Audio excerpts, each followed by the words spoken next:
One moment they love you, another moment they hate you. One moment you're their best friend, another moment you are their sworn enemy. They're not being dramatic, they're not being manipulative. This is borderline personality disorder. Welcome to the latest series of our personality disorders. In today's video, we're going to be discussing borderline personality disorder.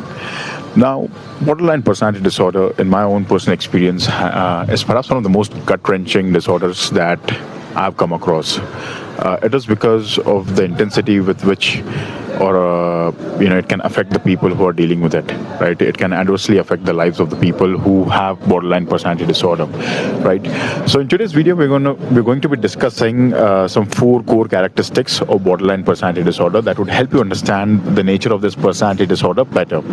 The first one is unstable emotions, right?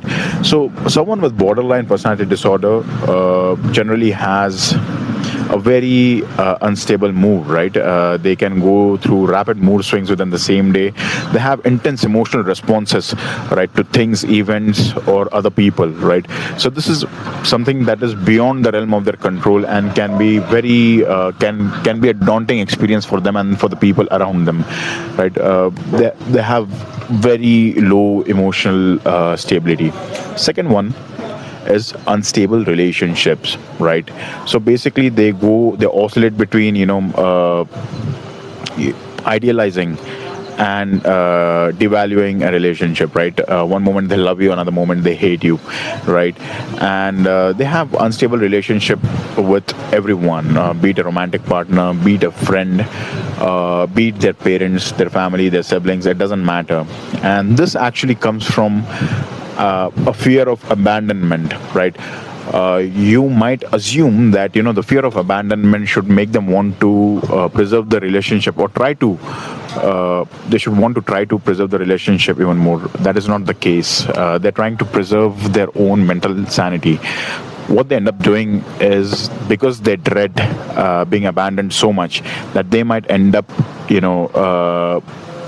ending the relationship before you are able to do so, right? So this can be quite confusing for the people around them, and the people around them might assume that they are being dramatic, or they're being manipulative, or they're trying to control the dynamic of the relationship. It is not the case. They're trying to save their own heart, okay, from getting hurt. So this is what it can look like.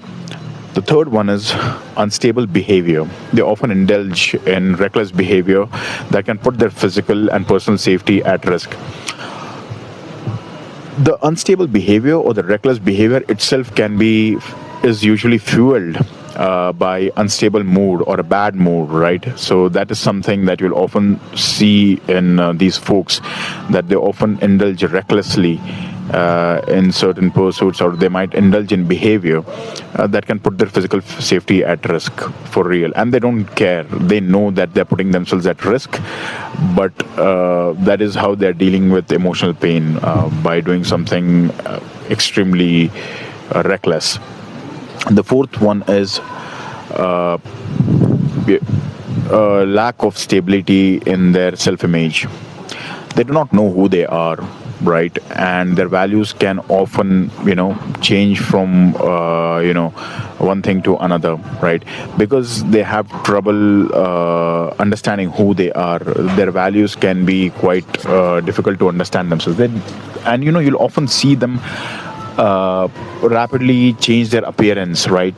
These are the people who you'll often find changing their hair color frequently. They can change their style, their wardrobe, because there is no stability in the sense of self, right? These are the very same folks who you'll find being one way with one group of friends, being another way with another group of friends, and the behavior can be radically different, right? And again, this is not them playing mind games. It is just that they do not know who they are. If they do not know who they are, how are they going to know how to behave or how to conduct themselves, right? So they have no set or clearly defined sense of self, which can often manifest in very different, sometimes antithetically opposite behavior, right? So yeah, in the part 2 we're going to be discussing finer details of borderline personality disorder and how it can look in real life. Thank you very much.